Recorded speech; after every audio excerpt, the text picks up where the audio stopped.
Soalan menunjukkan hubungan antara bilangan buruh dengan keluaran purata. Bilangan buruh dengan keluaran purata. Buruh ni ialah input berubah dengan keluaran purata. Kalau dulu dekat soalan ni dia terus bagi sini bilangan buruh, dia terus bagi sini jumlah keluaran. Tapi sekarang tak, dia akan bagikan student tu lapis tu. Maksudnya pertama cari jumlah keluaran dulu, kedua baru cari keluaran marginal. Okey, dalam soalan ni dia kata berapakah keluaran marginal bagi buruh yang keempat? Yang di sini buruh yang keempat ni dia yang di sini. Buruh yang keempat. Jadi maksudnya pelajar kena tahu, pertama kena tahu jumlah keluaran. Macam ni lah. Maknanya pelajar kena tahu jumlah keluaran. Formula dia, keluaran purata darabkan dengan input berubah. Pasal dia tanya keluaran yang input berubah yang keempat, mesti kita kemas kinikan yang input berubah yang ketiga. Maknanya kita darabkanlah 60 kali 3, 180, 65 kali 4, 260. Daripada sini barulah kita cari keluaran marginal. Kita cari dulu jumlah keluaran, barulah kita cari keluaran marginal. Jadi yang bawah ni tolak yang atas 260 tolak 180 bahagi dengan 4 tolak 3. Jadi 80 bagi 1, 80. Apa yang penting dalam pengiraan ini ialah pelajar mesti hafal formula. Bagaimana nak hafal formula? Nanti dalam penerangan ni cikgu akan tunjukkan sebab selalunya pelajar akan confuse keluaran purata, kos purata. Keluaran marginal, kos marginal. Kat sini selalu silap. Okey. Cikgu tidak usik banyak pada kertas satu sebab pada cikgu kertas satu ni memang semua topik kecil. Kena baca dan buat latihan banyak, gunakan soalan-soalan SPM tahun lepas. Maksudnya 2018, 2019, 2020 memang belum ada lagi. Gunakanlah SPM sebelum-sebelumnya kerana ada topik yang sebelum-sebelumnya masih diguna pakai. Cuma yang baru ini itu macam globalisasi, itu baru. Tentang peranan kerajaan tu baru. Tapi yang lama-lama tu ada silibus yang boleh kita pakai lagi. Boleh buat soalan objektif tu. Okey. Kita pergi kepada kertas 2. Okey. Untuk kertas 2 ni, bahagian A ni 60 markah dan bahagian B ni 40 markah. Lupa cikgu nak cakap. Untuk kertas 1, satu soalan, 1 markah. Bermakna kertas 1 jangan abaikan. Kertas 1 mesti banyak buat latihan. Kerana 40 markah dah masuk dalam kertas 1 dan 60 markah dalam kertas 2. Kertas 2 ni kita kira per 100, bermakna kalau 1 betul, bukan 1 markah tu 0.6. Bermakna kertas 1 tu perlu betul-betul buat. Dan juga kertas 2. Kertas 2 ni bahagian A 60 markah, bahagian B ni 40 markah. Bahagian A 60 markah ni di sini iaitu ada soalan 1, 2, 3. Soalan 1, 2, 3 ni soalan wajib. Wajib jawab dan boleh membawa markah 20. Dan masa menjawabnya ialah 23 minit saja sebab kita jawab dalam masa 2 jam 15 minit. Jadi masa satu soalan tu tidak sampai setengah jam. 23 minit je. Dan kesemuanya membawa 60 markah. Dan soalan 1 hingga 3 ni pecahan dia ABCD. ABCD. Dan kena jawab di ruangan yang disediakan. Dia ada garisan-garisan tu kena jawab di ruangan disediakan dan kesemuanya satu soalan 4 pecahan kecil dan dalam bahagian A ni 12 soalan perlu dijawab. Maknanya kalau katakan pelajar ada 12 soalan, adakah anda menguasai 12 topik kecil? Kalau anda tak menguasai 12 topik kecil ni memang susah anda nak skor ekonomi. Dan ekonomi sekarang ni memang susah sikit pelajar kerana KSSM banyak kebat. Okey, kemudian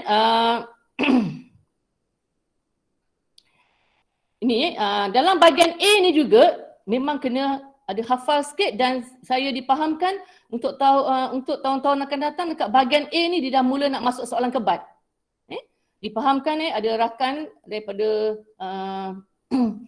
lembaga cakap dah mula nak masuk bahagian A soalan kebat. Jadi dalam bahagian A ni maksudnya kita kena kuasai kata kunci, kata tugas dan juga markah. Tetapi kalau dia masukkan dalam soalan kebat, kita kena tahu stimulus. Apa tu stimulus? Ialah rangsangan. Dalam bahagian A ni maksudnya kena hafal lah macam penentu, permintaan penawaran ke, keanjalan harga permintaan, keanjalan harga penawaran. Okey, cikgu bagi teknik. Nak hafal ni, kalau katakan keanjalan permintaan penawaran, sebelah tu keanjalan permintaan. Sebelah-sebelah macam tu kalau nak hafal. Katakan inflasi, sebelah tu deflasi. Baru kita akan faham. Maknanya ingat sebelah saja. Dan kalau soalan pengiraan ni kena tulis tengok soalan, kalau kata berapa satu markah tu terus je jawapan. Tapi kalau hitungkan 3 markah, perlu tulis formula jalan kerja dan juga jawapan. Dan jawapan ni kena tulis RM ke juta ke kuantiti ke unit ke kena tulis. Okey, kemudian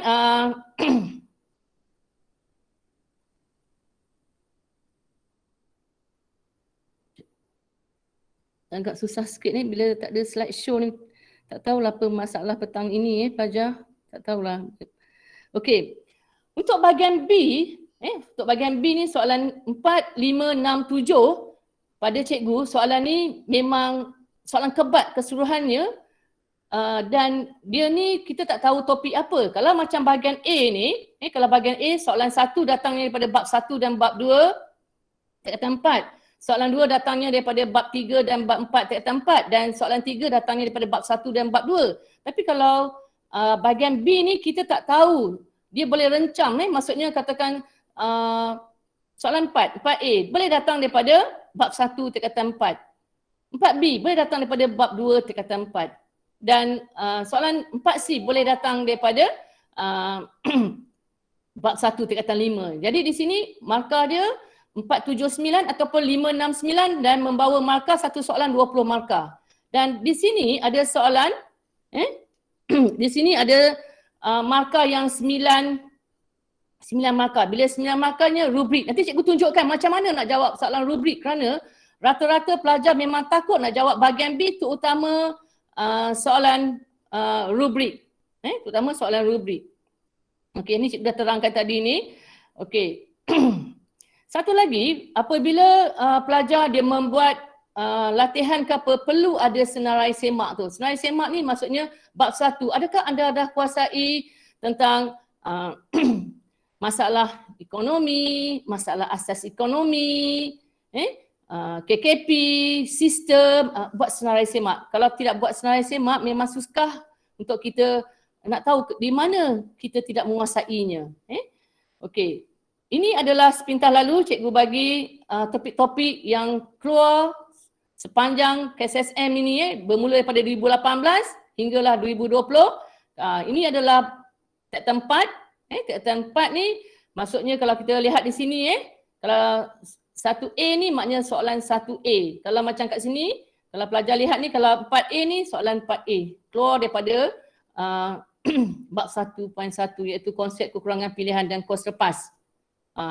Kat sini kalau kita perhatikan yang saban tahun ada kecuali keanjalan ni. Mungkin keanjalan 2021 mungkin boleh keluar, tetapi maksudnya topik-topik yang KSSM ni, topik-topik yang selalu keluar ni kita kena kuasai. Dan yang tak keluar pun kita kena bersedia. Macam tu. Dia tak boleh macam dulu Dulu kita boleh anggarkan topik ini tidak boleh. KSSM ni kena baca semua.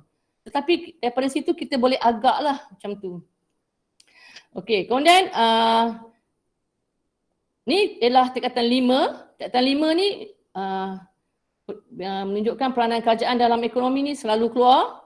Penunjuk ekonomi, dalam penunjuk ekonomi ada inflasi, pengangguran, ni selalu keluar ni. Saban tahun keluar. Alat dasar ekonomi tahun lepas tak ada. Tak tahulah tahun ini Okey, globalisasi pun belum ada lagi. Kemudian perdagangan antarabangsa saban tahun pun keluar. Dan juga kadar pertukaran asing. Tiap-tiap tahun kadar pertukaran asing keluar. Tahun lepas ada keluar tentang imbangan dagangan kat sini 2020. Jadi cikgu bagikan sini sepintas lalu untuk rakan-rakan guru dan juga pelajar boleh menganalisisnya. Okey. Pertama sekali, apabila kita lihat ekonomi ni, kita mesti tahu kata tugas dia. Sebab soalan berdasarkan kata tugas. Kalau kita salah faham pada kata tugas tu, salahlah jawabnya.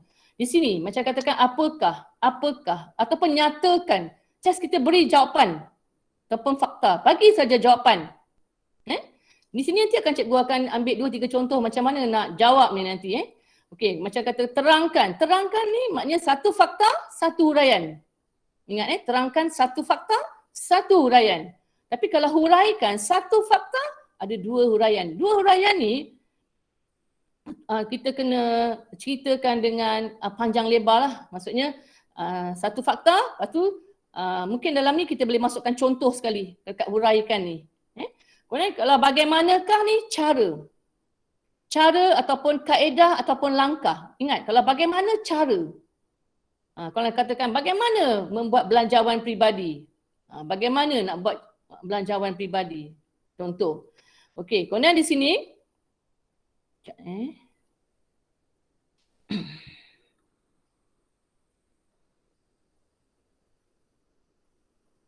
Okey, seterusnya. Kalau kata jelaskan fakta bergabung dengan huraian. Maksudnya, kalau katakan terangkan, kata usahawan. Usahawan adalah individu yang menggabungkan faktor pengeluaran. Tapi kalau jelaskan kita gabung.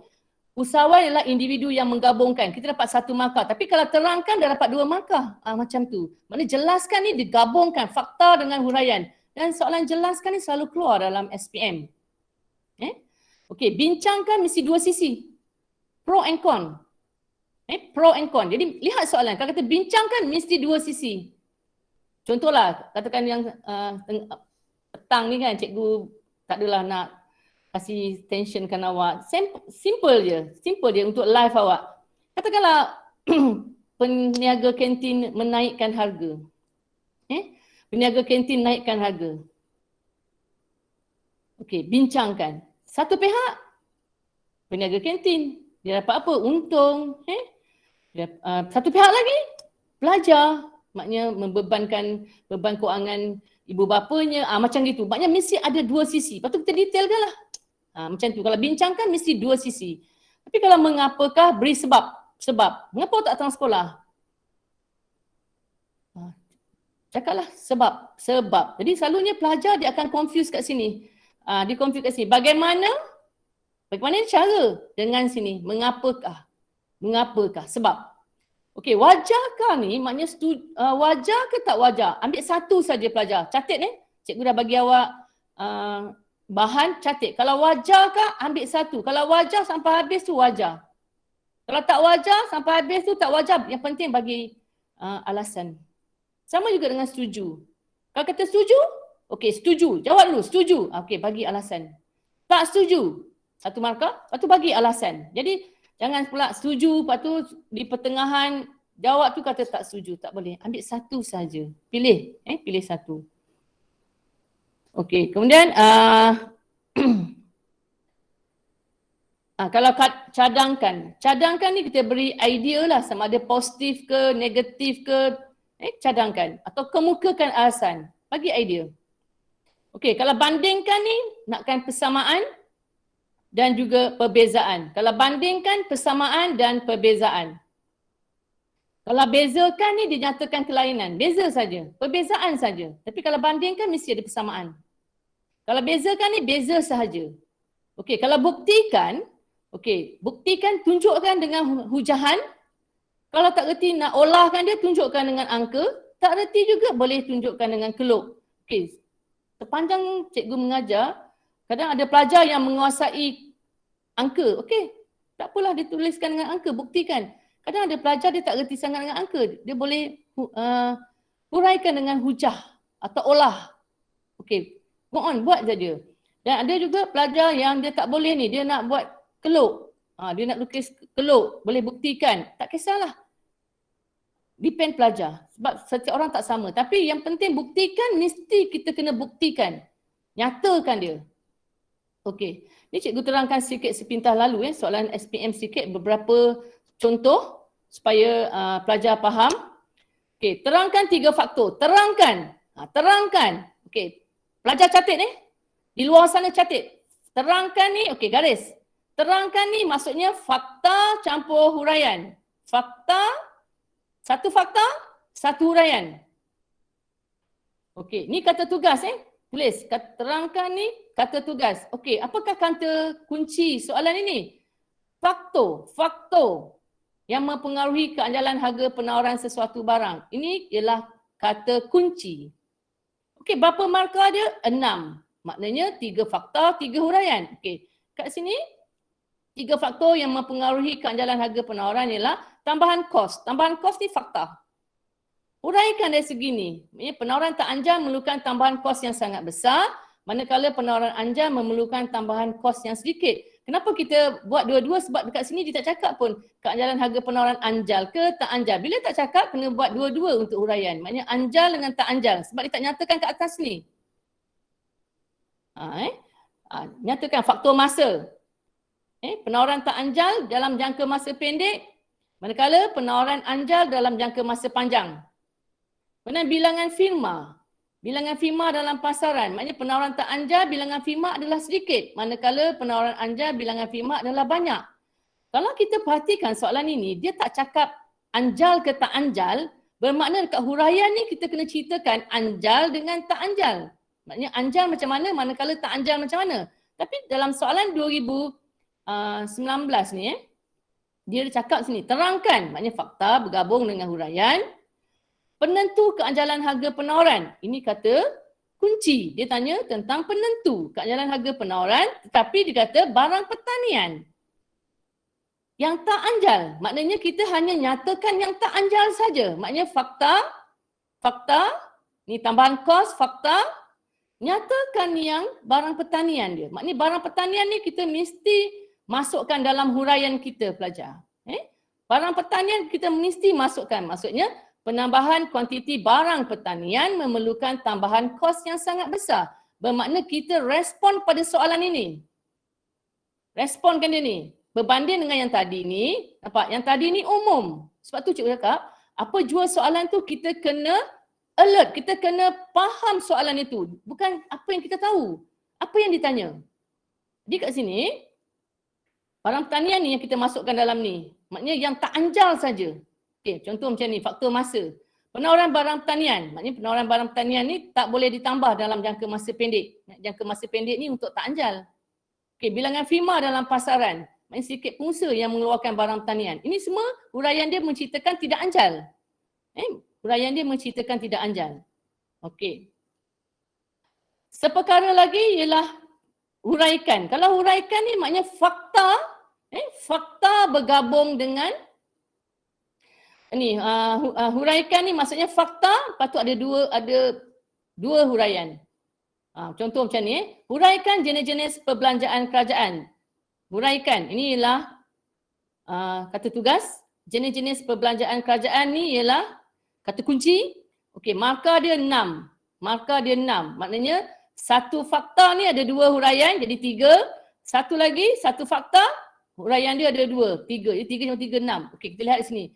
Jenis-jenis perbelanjaan kerajaan ialah perbelanjaan mengurus. Perbelanjaan mengurus dan perbelanjaan pembangunan. Maknanya kita huraikan perbelanjaan mengurus tu apa?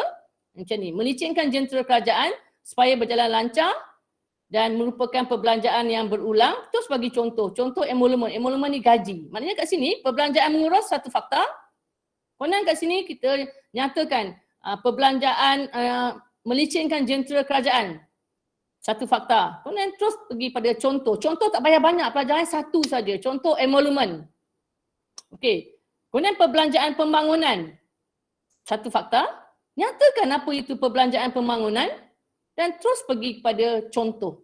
Macam tu. Jadi maknanya kalau huraikan satu fakta, ada dua huraian. Tapi kalau terangkan satu fakta, satu huraian. Jadi lihat markahnya berapa. Okey. Kalau bagaimana kat sini, bagaimana ni maksudnya cara. Cara Bank Pusat menstabilkan nilai mata wang negara. Cara. Di sini Bank Pusat menstabilkan mata wang negara dengan mewujudkan sandaran minimum. Nyatakan sikit sandaran minimum di mana bank memperuntukkan sandaran minimum 80.59%. Lepas tu kita nyatakan cara. Cara ni macam mana? Dicampur tangan dalam pasaran pertukaran asing. Macam mana cara dia? Campur tangan tu dipastikan kadar inflasi tu berada pada paras yang terkawal. Digunakan alat apa? Digunakan alat dasar kewangan. Alat dasar kewangan kan ada 5, tak perlulah nyatakan 5-5. Ambil satu contoh, jual surat jaminan kerajaan. Ambil satu contoh. Tapi dekat sini alat dasar kewangan ni macam katakan ni untuk inflasi ni jangan silap. Kalau beli tu untuk deflasi, tak boleh silap. Jadi kat sini ekonomi ni dia tak boleh silap sedikit. Tak boleh silap.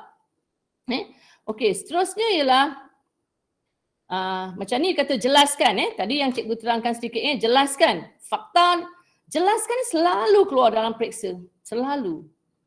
Jelaskan ni maknanya fakta bergabung dengan huraian. Maknanya kan kalau terangkan usahawan sebagai sumber ekonomi kan, maknanya satu fakta dan satu markah. Lepas tu huraian dia satu markah. Tapi kalau jelaskan fakta bergabung dengan huraian ni satu markah saja. Jelaskan usahawan sebagai sumber ekonomi dalam proses pengeluaran ni. Jelaskan kata kunci. Usahawan sebagai sumber ekonomi ni. Usahawan ni. Inilah. Ini. Jelaskan ni kata tugas dan usahawan ni lah kata kunci. Dan markah dia ialah 4 markah. Jadi kita nyatakanlah usahawan ni sebagai sumber ekonomi dalam proses pengeluaran individu yang menggabungkan faktor pengeluaran.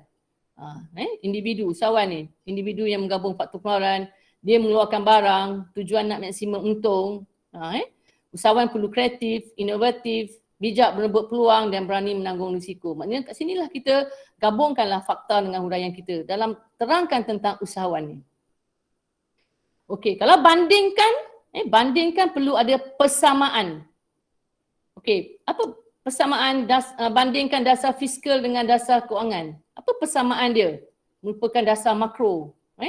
Digunakan untuk mengawal kestabilan ekonomi, mempengaruhi tingkat aktiviti ekonomi, mempengaruhi kuasa beli, mempengaruhi penawaran wang. Ini persamaan dia. Perlu tak nak tulis banyak-banyak? Tak payah pelajar. Maksimum 2. Awak tulis 2 atau 3 pun cukup. Tak perlulah banyak. Ini cikgu hanya keluarkan ni supaya anda nampak. Mungkin anda ingat yang mudah-mudah macam mempengaruhi perbelanjaan pengguna, mempengaruhi penawaran wang dalam pasaran. Okey, dia kalau 2 markah, anda tulis persamaan. Kalau betul-betul confident dengan jawapan tu, tulis 2 markah. Tapi kalau rasa tak confident, tulislah 3 markah. Sekurang-kurangnya salah satu salah, satu lagi backup. Okey, kemudian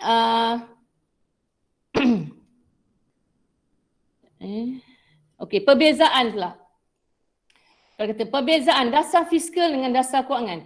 Kalau perbezaan, ingat selari ni, maknanya selari ni mesti nampakkan perbezaan. Maknanya paling simple lah kata Ali gemuk, Abu kurus, macam tu. Jangan Ali gemuk, Abu handsome. Dia tak nampak perbezaan. Okey, dalam di sini dasar fiskal dengan dasar kewangan ni, dasar fiskal ni dia gunakan perbelanjaan kerajaan nak mempengaruhi aktiviti ekonomi. Tapi dasar kewangan ni dia mempengaruhi kadar faedah.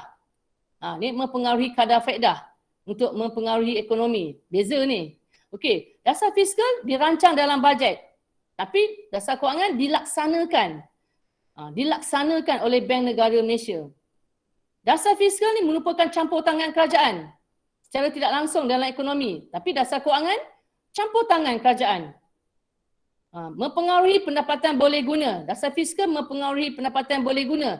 Tetapi dasar kewangan mempengaruhi penawaran wang. Dekat sini cikgu bagi ada sampai 5 kan. Tak perlu ambil 2 pun cukup. Sebab dia nak 4. 2 cukup. Ni cikgu just terangkan saja. Kalau anda ni 2 pun cukup. Markah dia 4. Okey. Okey, yang ni maklumat A iaitu pembelian bersemuka. Apa maksud pembelian bersemuka?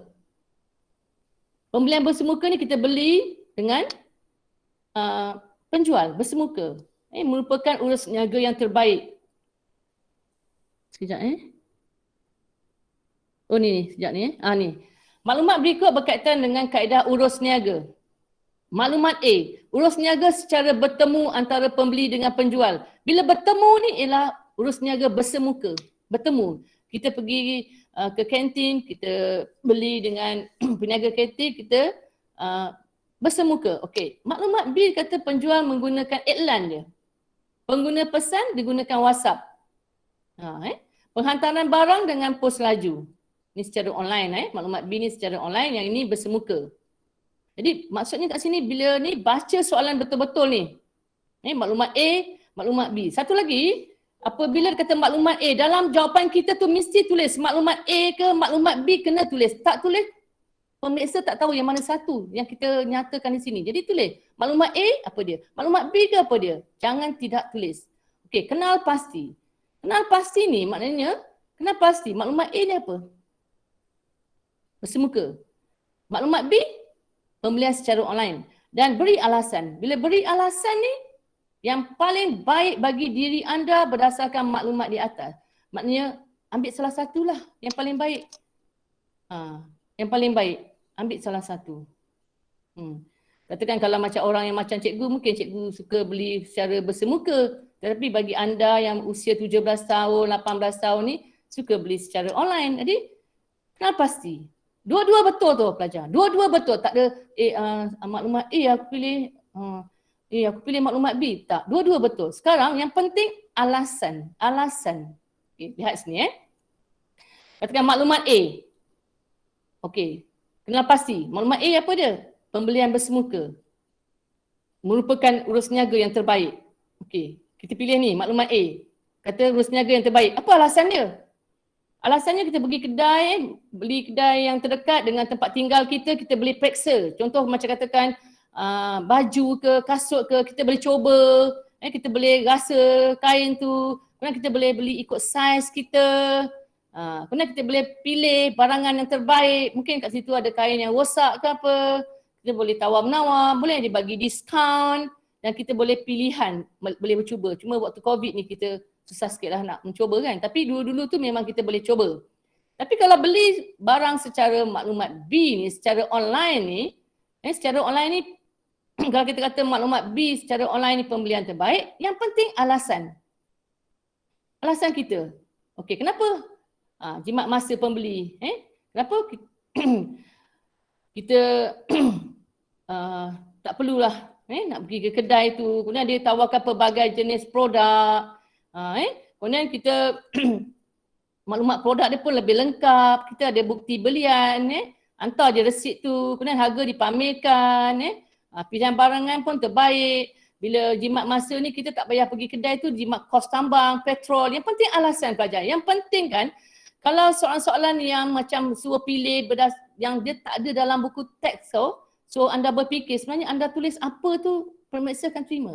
Lain kalau memang dalam buku teks sudah ada tu lain tau. Tapi kalau macam dia suruh macam berfikir, mengapakah, sebab apa, tulislah apa yang terfikir dalam fikiran anda.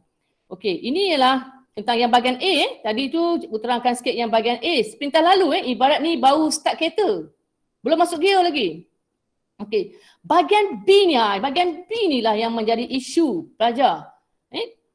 Untuk jawab bahagian B ni, ingat ada 5 kenal pasti ni, item ni, analisis ni, iaitu kenal pasti isu. Isu ni apa? Subtajuk. Subtajuk apa? Maksudnya dalam bab 1. Apa yang ditanya dalam bab 1 ni? Kena tahu pelajar. Jangan main seberono je. Kena tahu isu, subtajuk.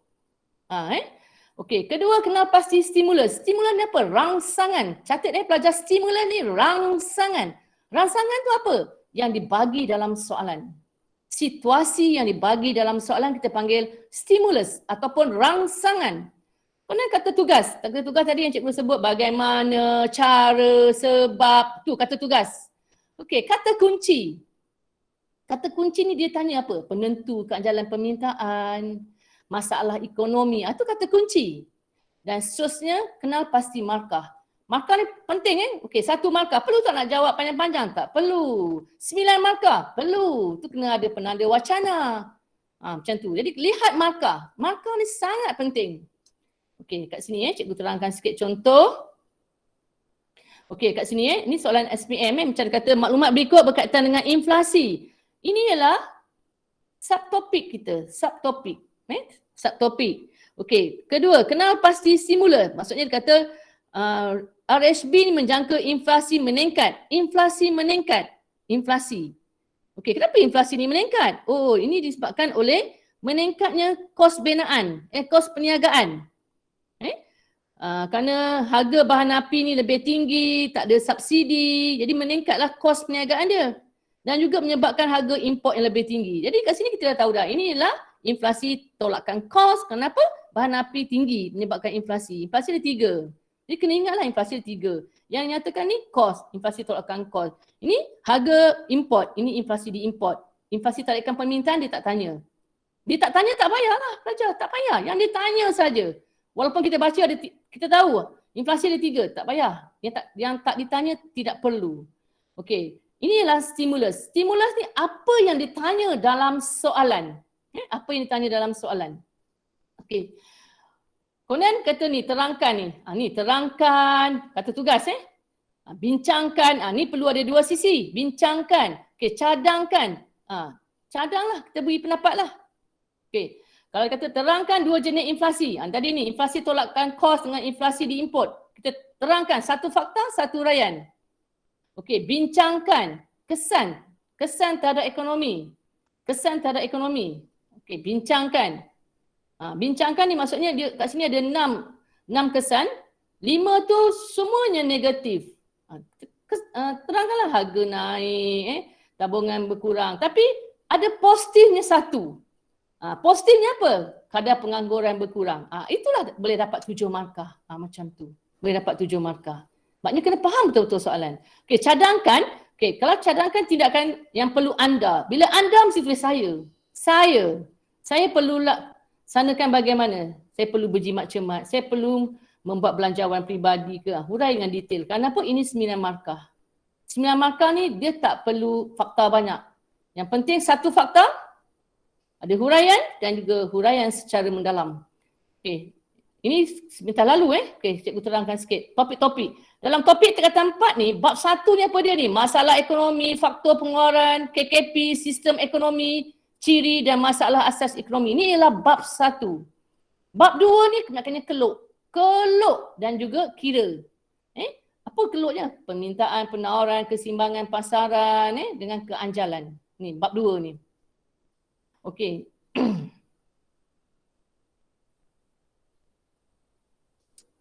Sekejap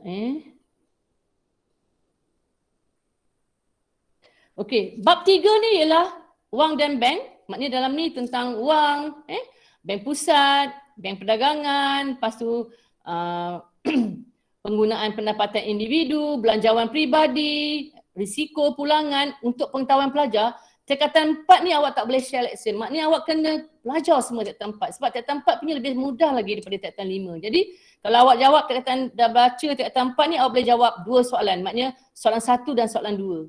Dah boleh jawab 2 soalan. Tapi kalau tingkatan 4 awak tak kuasai, memang susah belajar. Sebab tingkatan 5 lagi susah lagi. Kemudian bab 4 ni pengeluaran. Maknanya jangka pendek, dari segi kos, hasil, untung, productivity, externality. Ini ialah 4 bab ni dalam soalan 1 dengan soalan 2 anda dah boleh jawab. Okey, untuk soalan 3 ni, ni bab 1. Bab 1 ni ekonomi dan kerajaan. Maknanya peranan kerajaan dalam ekonomi. Sebagai pengeluar, sebagai majikan, nak capai objektif makro, nak mengawal selia. Mengawal selia ni belum pernah keluar lagi mengawal selia. Hati-hatilah ni mengawal selia. Kemudian penunjuk ekonomi. Penunjuk ekonomi ni selalu keluar. Inflasi, pengangguran, mesti kuasai ni. Dah banyak tahun dia keluar ni. Inflasi, pengangguran. KDNK belum pernah keluar lagi. Pertumbuhan belum pernah keluar lagi. Dan juga alat dasar ekonomi. Alat dasar ekonomi pernah keluar dia tak ada cakap alat dasar, dia hanya cakap dasar fiskal, bandingkan dasar fiskal, dasar kewangan. Ini pun belum pernah keluar lagi. Dia macam-macam soalan boleh tanya. Tadi lihat standard prestasi itu. Soalan akan berdasarkan standard prestasi dalam DSKP. Okey, bab 2. Malaysia dan ekonomi global ni. Maksudnya globalisasi pun belum keluar lagi. Maksudnya syarikat multinasional, pelaburan, perdagangan antarabangsa. Inilah ni dalam bab 2 ni. Imbangan perdagangan, imbangan pembayaran dan kadar pertukaran asing. Kadar pertukaran asing tiap-tiap tahun keluar untuk kira soalan 3. Tiap-tiap tahun keluar. Maknanya kalau nak dapatkan A+, mesti kuasai kadar pertukaran asing. Okey, itu ialah bab. Okey, katakan stimulus. Okey, stimulus ni ramai yang keliru tu. Keliru macam mana? Cikgu, adakah stimulus ni duduk dalam kotak? Dia tak semestinya duduk dalam kotak. Dia boleh duduk di luar kotak. Tak semestinya. Maknanya yang penting, bila dia bagi penyataan tu, anda kena baca. Anda kena analisa. Contoh, dari rangsangan yang berdasarkan situasi ni, kita perlu analisakan. Contoh, soalan SPM 2019 ni, tentang harga petrol. Dia bagi ayat dia macam sebelum ini berapa? Minggu ini berapa? Anda kena analisakan ni. Analisa. Kata analisa ni anda tak dapat. Key dia. Stimulus tu anda tak dapat. Anda tengok, tapi apa ni? Anda kena tengok ni. Sebelum ini RM2.5. Harga petrol RON 97, RM2.5. Minggu ini RM2.23. Anda kena fikir, oh ini harga petrol turun. Oh, ini harga petrol turun. Inilah stimulusnya pelajar. Inilah daripada banyak-banyak yang diceritakan ni, yang memeningkan kepala anda ni, ini yang ditanya. Harga petrol turun. Cengkam dia punya key dia, harga petrol turun. Daripada sinilah anda akan nak menceritakan. Bukan yang dalam ni, yang banyak-banyak ni. Ini cerita je ni. Okey, sebelum ini RON 95, RM2.20. Yang ini RM1.93. Dia cerita je harga minyak. Yang ini, sebelum ini RM2.18. Minggu ini RM2.4. Jadi kesimpulan kesemuanya harga petrol turun. Ini stimulus. Jadi maknanya apabila dia bagi stimulus tu, anda kena berfikir. Dan bila berfikir ni pelajar, maknanya ketika dalam exam tu anda memang kena gunakan keseluruhan otak anda untuk analisa. Ni kemahiran berfikir aras tinggi. Apa yang anda pelajari anda gunakan sepenuhnya untuk analisa ketika di Dewan Perperiksaan. Ini aku tunjukkan sedikit kata tugas yang bahagian A, bahagian B ni. Maknanya kalau perhatikan 2018, nampak ni?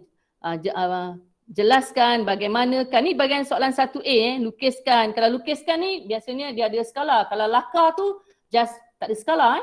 Okey, terangkan, nampak? Terangkan, mengapakah, bagaimanakah, nampak? Terangkan, jelaskan. Ini kata tugas dia. Okey, kalau bahagian B nampak? Bagaimanakah? Ni cara. Buktikan. Perlu ada olahan ataupun ada pengiraan ataupun dengan keluk. Okey, cadangkan. Setuju tak? Ini. Bila bahagian B ni biasanya soalan dia punya tu lagi kebat lagi. Okey, kemudian yang ini bahagian A ni 2019 pun sama, nampak? Jelaskan. Terangkan. Bagaimanakah? Jelaskan. Kemudian yang bahagian B ni bincangkan. Bila bincangkan mesti dua sisi. Okey, bagaimanakah? Ni 9 markah ni rubrik. Okey, kemukakan hujah. Nyatakanlah hujah kita dan juga bincangkan. Kemudian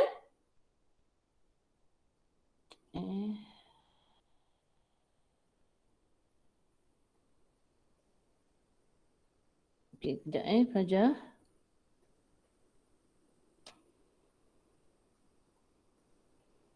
Okey. Dan markah tadi apabila markah tadi bahagian A ni bermula markah dia ialah 1, 2, 3, 4, 5, 6. Paling tinggi 6, paling sedikit 1. 1 ni nanti kata berapakah? Macam tu. Kalau 4 ni kita dah boleh bayangkan soalan dia ialah terangkan. 5 ke 6 ni sama ada soalan jelaskan atau huraikan. Jadi di sini markah dia bermula 1 hingga 6. Tapi kalau bahagian B, markah dia sama ada 5, 6, 9. 9 ni rubrik atau 4, 7, 9.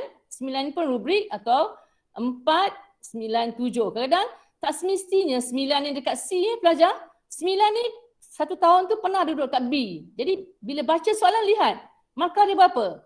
Rubrik ni tak semestinya dekat C. Kadang-kadang rubrik ni boleh dekat B. Maka 9 tu ialah rubrik. Nanti cikgu tunjukkan macam mana. Ni cikgu just orang kata warm up dulu.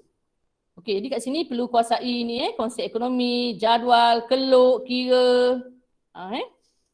Okey. Konsep ekonomi ni maknanya macam mana awak nak hafal ni pelajar? Awak mesti buat nota kecil. Nota kecil awak catatlah kat sini penentu penawaran, penentu permintaan, dan untuk pengetahuan guru-guru dan juga pelajar-pelajar JPNJ, cikgu bersama dengan JU seluruh negeri Johor, kita ada buat ringkasan. Fakta, huraian, ringkasan saja. Mungkin dalam waktu yang terdekat kami akan sebarkan. Jadi pelajar-pelajar boleh membuat ulang kaji dengan pantas sedikit. Sebab peksa 29 bulan 3. Jadi kat sini kita telah berbincang, kita akan buatkan satu nota ringkas, maksudnya fakta, huraian. Fakta, huraian saja. Sekurang-kurangnya kalau tak ingat tu bolehlah juga untuk mengisi di dalam bahagian A. Okey. Kemudian SG. Okey, jam dah hampir dekat pukul 3. Okey, untuk jadual dan keluk ni, untuk pengetahuan anda mesti menguasai jadual, keluk anda mesti menguasai. Contohlah katakan KKP ni, anda mesti tahu dia punya jadual dia macam mana, keluk dia macam mana. Ni cikgu tak dalam masa 2 jam ni tak sempat cikgu nak detailkan ni. Cuma cikgu cakap dengan pelajar, contoh maksudnya kalau katakan keluk kemungkinan pengeluaran ni, biasakan buat jadual, hurai. Buat keluk, hurai. Dan dalam KKP ni boleh dia tanya tentang kos lepas, dia boleh tanya. Jadi maknanya setiap satu soalan ni kita kena detail.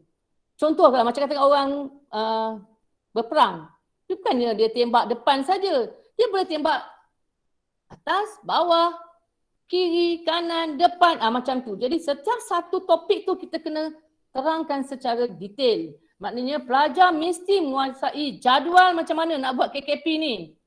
Keluk permintaan individu, macam mana kita nak buat jadual, lepas tu kita hurai. Keluk permintaan pasaran, maknanya okey, cikgu akan tunjukkan nanti satu cara cikgu yang cikgu bagi angka simple je. Simple je. Yang ini merupakan merupakan soalan-soalan yang dulu punya, sekarang ni KSSM ni yang dulu punya. Masa cikgu ajar yang kakak-kakak yang dulu ni, ini sampai sini tu, sampai keseimbangan pasaran, sampailah sini. Anjal tak anjal ini. Maksudnya kalau yang bahagian A ni, dia punya jadual dengan keluk dia statik tu pelajar. Statik. Tahu statik? Maksudnya dia tak bergerak. Contohlah kalau katakan keseimbangan pasaran ni, just buat X tu je. Buat X saja. Dia tak ada dia tidak bergerak. Tetapi kalau bahagian B pelajar, keluk tu berubah. Keluk tu berubah maksudnya dia kasih situasi, anda kena pilih yang mana satu keluknya. Begitu. Begitu maksudnya dekat sini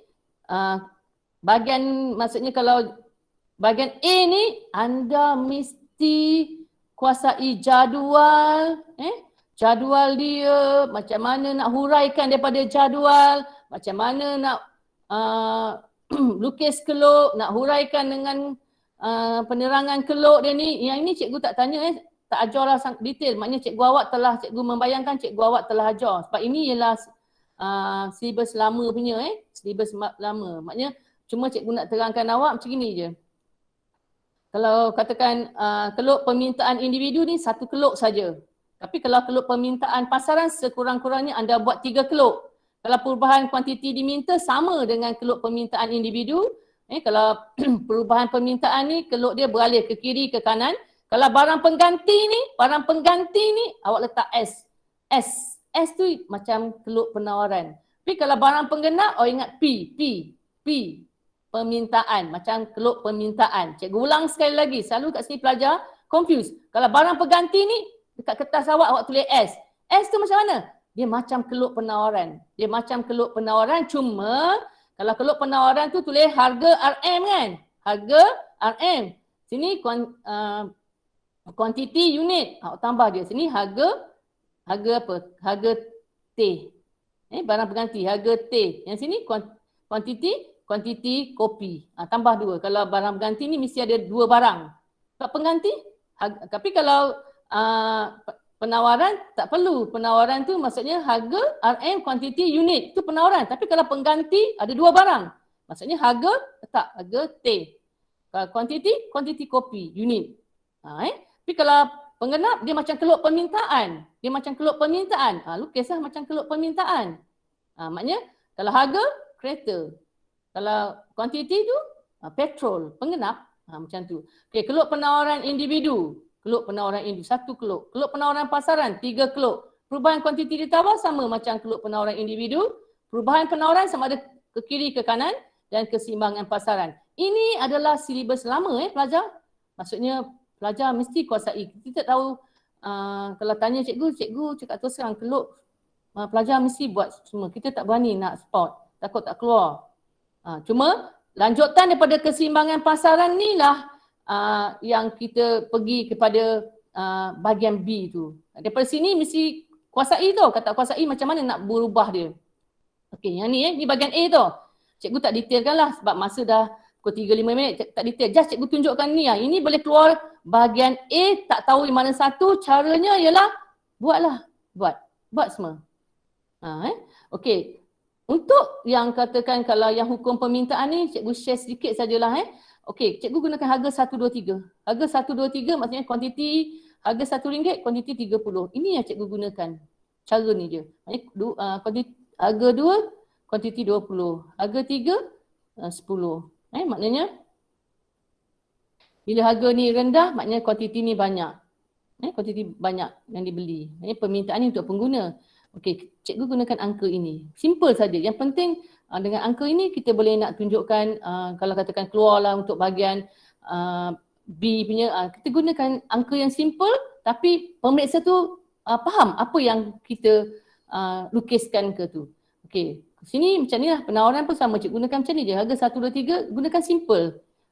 Cuma cikgu nak tunjukkan pelajar. Okey. Dari sini kalau ini cikgu buatkan untuk jadual keseimbangan pasaran, cikgu tunjukkan satu contoh saja, detail. Cikgu tak buat tak ajar semua keluar. Cikgu tunjukkan satu contoh di mana ni jadual ni jadual. Okey, untuk pengetahuan semua, permintaan pasaran ni kalau dia kata angka dia sama macam ini, kita dah tahu dah. Ini ialah kuantiti keseimbangan, ini ialah harga keseimbangan. Tetapi dia boleh tukar kat sini. Dia buat sini 25, sini 20. Bila sini 25, sini 20, dia suruh anda lukis. Bila lukis mesti anda tahu di manakah, berapakah harga keseimbangan. Macam ini, kita tahu harga keseimbangannya 2. Kenapa harga keseimbangan 2? Sebab permintaan pasaran bersilang dengan penawaran pasaran. Kat sini ni. Okey, ini ialah jadual. Jadi maknanya anda standby. Ini jadual keseimbangan pasaran ni, ini biasanya boleh keluar dalam bahagian A. Bahagian A. Ini takkan keluar dalam bahagian B, sebab bahagian B ni dia berubah. Daripada sinilah akan lanjutan kepada bahagian A. Kalau sini anda tak faham, macam mana anda nak jawab? Okey, cuma cikgu tunjukkan ni satu contoh sebab di sekolah cikgu pun ada pelajar-pelajar yang bertanyakan cikgu. Cikgu buat macam ni je. Kalau keluk ni 1, 2, 3. Maknanya 1 ni bawah, 3 ni atas, 2 ni tengah. Okey, tempat dia bersilang ni, inilah harga keseimbangan, inilah kuantiti keseimbangan. Inilah kuantiti keseimbangan. Okey, kalau dekat atas ni maknanya penawaran pasaran melebihi permintaan pasaran. Lebihan penawaran pasaran harga jatuh. Dan di bawah ni permintaan pasaran melebihi penawaran pasaran dan harga naik. Yang tepat E ni tempat bersilang ni, di mana permintaan sama dengan penawaran. Okey, katakan kat sini, okey, bagaimana anda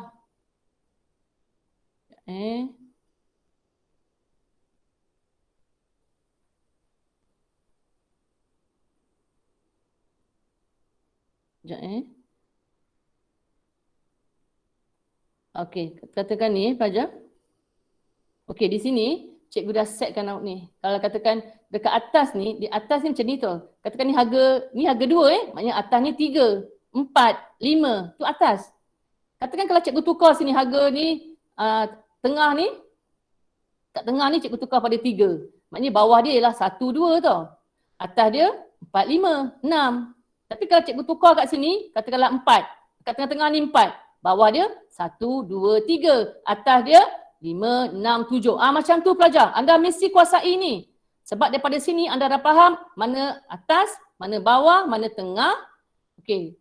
Terus masukkan dalam ni terus. Masa peksa, atas ni tak payahlah cakap atas ni. Maknanya pada harga berapa? Contohlah kat atas ni. Pada harga RM3. Masuklah dalam ni pada harga RM3. Ikut je ayat ni. Penawaran pasaran melebihi permintaan pasaran.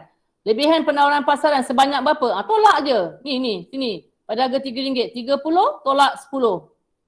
30 tolak 10. 30 tolak 10. Jadi 20 unit. Harga cenderung jatuh. Harga cenderung jatuh. Okey, macam tu. Kalau katakan kat sini, pada harga yang kat bawah ni. Harga yang kat bawah ni apa? Pada harga RM1. Nyatakanlah pada harga RM1 ni, ambil je ayat ni. Pada harga RM1, masukkan je. RM1. Okey, ambil je ayat ni, cuma lebihan permintaan pasaran sebanyak berapa? kita tolakkanlah 30 tolak 10, 20. Masukkan kat sini.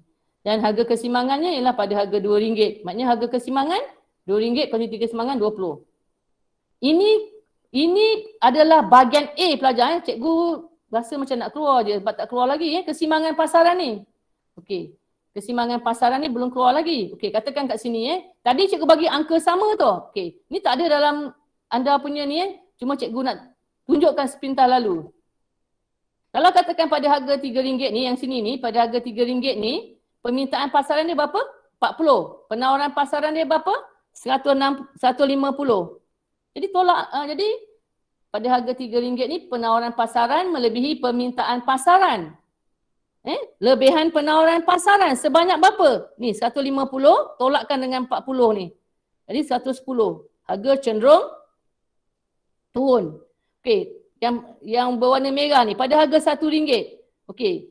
Pada harga RM1 anda cari penawaran dia. Penawaran dia berapa? 60. Okey, mesti anda akan confuse. Cikgu yang ni rumah dia, rumah flat atas ni, E ni, rumah flat atas. Okey, yang ini orang ni punya, atas ni SP. Anda pergi cari ni penawaran dengan permintaan. Jadi permintaan dia 180, yang ni 60. Jadi tolak 180 tolak 60, 120. Jadi anda akan cakap pada harga RM1 permintaan pasaran melebihi penawaran pasaran, lebihan permintaan pasaran sebanyak 120. Harga cenderung naik. Okey, macam mana kalau kebat pula, macam mana dia nak suruh kita Teluk ni macam mana nak capai kesimbangan? Contohlah pada harga RM1, bagaimana dia nak capai kesimbangan dekat E ni? Kita akan cakap, tambahkan penawaran, kurangkan permintaan. Tu kebat. Tambahkan penawaran. Maksudnya kalau kat sini 60, mungkin pergi 60. Macam mana nak capai ke 100? Tambahkan 40, dia akan capai ke sini. Ni kurangkanlah daripada 80. Pada 180, kurangkan 80. Jadi kurangkan permintaan sebanyak 80. Tambahkan penawaran sebanyak 60, dia akan capai kesimbangan kat sini titik E. Macam tu. Itu kalau soalan kebat. Sama juga pada harga RM3. Pada harga RM3 ni 40. Macam mana nak capaikan kesimbangan? Okey, tambahkan permintaan dia sebanyak 60. Okey. Penawaran dia tu daripada 150 kurangkan 50. Akan capailah keseimbangan. Okey. Yang ini bahagian B. Okey, ini yang bahagian B. Bahagian B ni, okey, cikgu tak sempat nak ni pasal tadi dari segi teknikal. Okey. Kalau bahagian B ni boleh keluar tentang KKP, keluar tentang kesimbangan pasaran. Kesimbangan pasaran ni setiap tahun bila ada perkataan pasaran je pelajar mesti keluar. Dalam soalan keluar je tentang pasaran je mesti keluar. Mesti anda alert perkataan ini, pasaran. Cuma anda lihat macam mana kadang anda kata ini, cikgu macam mana nak tahu permintaan tambah ke, permintaan berkurang ke. Ingat, permintaan ni pengguna, penawaran ni pengeluar. Okay, kita faham. Kalau penawaran untuk pengeluar tu bertambah, mestilah pertambahan penawaran. Tapi kalau macam untuk pengguna tu bertambah, tambah permintaan. Okey, kepentingan keanjalan harga. Ini keluk. Cukai, anjal tak anjal. Okey, macam mana nak kuasai ni kena praktis selalu buat. Ini agak susah sikit. Ini dia bagi situasi, anda kena lukis keluk. Kemudian ada keluk inflasi tarikan permintaan dan juga perdagangan antarabangsa. Okey, untuk pengiraan. Tiap-tiap tahun kalau kertas 2 ni kadar pertukaran asing keluar. Tahun lepas imbangan dagangan. Apa kata kalau tahun ini cikgu just rasa-rasa je katakan belanjawan peribadi contoh dia macam ini. Katakan keluar belanjawan contoh kalau keluar belanjawan peribadi, first anda kena tahu definisi dia apa kepentingan dia, macam mana kita nak buat belanjawan peribadi, macam gitu. Jadi maknanya kena tahu belanjawan peribadi ni, maknanya tahu pendapatan dia, perbelanjaan dia, susun yang penting ke atas, tak penting dekat bawah. Pastikan pendapatan lebih daripada apa? Perbelanjaan. Dan make sure ada baki. Kalau anda kata cikgu perlu ada baki, buat apalah buang masa kita kan kalau kita buat belanjawan peribadi tapi tak ada baki. Maknanya kita ni tak pandai nak menguruskan keuangan kita lah. Bukan kita belanja, kita merancang. Kalau merancang pun dah tak erti, apa lagi kita nak berbelanja? Mesti boros punya. Jadi maksudnya di sini, kalau katakan belanjawan peribadi ni, kita kena tahu. Pertama, tahu pendapatan kita berapa. Okey, pendapatan ni pula, kalau dia bagi pendapatan kena tolak dulu dengan potongan wajib. Maknanya pendapatan boleh guna. Pendapatan boleh guna, daripada situ pendapatan boleh guna, baru kita belanja. Belanja kesusun. Yang penting letak ke atas. Pastikan pendapatan kita ni, pendapatan boleh guna kita mesti lebih. Dan akhir sekali ada baki. Okey, dekat sini, okey, ni tak ada dalam anda, ni cikgu nak terangkan sedikit. Bagaimana kalau soalan tu dibuat tentang pendapatan boleh guna? Pendapatan boleh guna ni, contoh, ada ketikanya pendapatan 2,500 tapi belanja lebih. Mungkin dia letak kat sini belanja 3,000. Dia suruh anda buat belanjawan. Anda kena buat belanjawan lah. Kecilkanlah angka ni. Atau dia bagi baki, dah baki siap-siap. Dia kata baki sebanyak RM200. Bila baki sebanyak RM200, anda kena ubah dekat belanja ni lah. Anda kena ubah. Tak kisahlah ubah macam mana, make sure baki mesti RM200. Dia macam itu. Maknanya belanjawan peribadi ni macam-macam soalan dia boleh keluarkan. Atau dia kata macam dia nak beli kereta, boleh ke berapa lama dia boleh menabung dengan sekian. Maknanya pelajar tu kena berfikir. Soalan tidak lagi direct. Kalau dulu simple je, dia suruh kita buat belanjawan peribadi. Sekarang tak dah. Okey, kita lihat satu soalan ni. Cik Azmi bekerja sebagai, ni tersilap ni, bukan Cik Azlan ni. Cik Azmi. Encik Azmi bekerja sebagai kerani kewangan di sebuah syarikat. Dia baru saja mendirikan rumah tangga dan isterinya tak bekerja. Dia bercadang untuk membeli sebuah kereta. Jumlah ansuran kereta tersebut ialah RM450 sebulan. Ansuran kereta ni RM450 sebulan. Okey, wajar tak Cik Amir meneruskan hasratnya? Wajar tak? Okey, dia kata wajar tak? Wajar ni maknanya jawapan dia antara wajar dengan tak wajar dan beri alasan. Wajar, beri alasan. Pilih satu je. Kalau tak wajar, satu dan bagi alasan. Okey, di sini anda pertama sekali anda kena kira ni. Berapa dia punya belanja ni? Makanan, campur bil, campur ansuran, hiburan, campur sewa rumah, campur insurans nyawa ni anda kena campurkan. Cuba anda campurkan kat sini. Ada berapa ni? Okey, cuba anda campurkan di sini. Berapa? Cuba anda campurkan di sini. Berapa?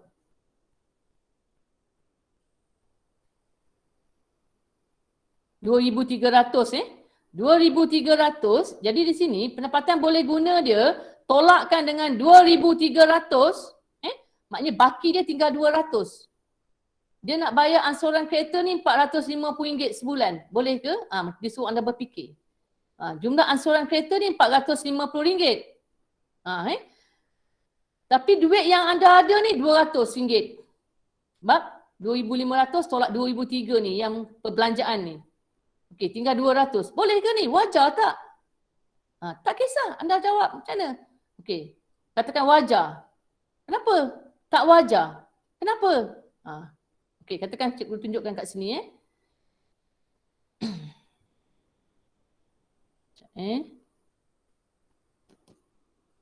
Okey. Dia lari sekejap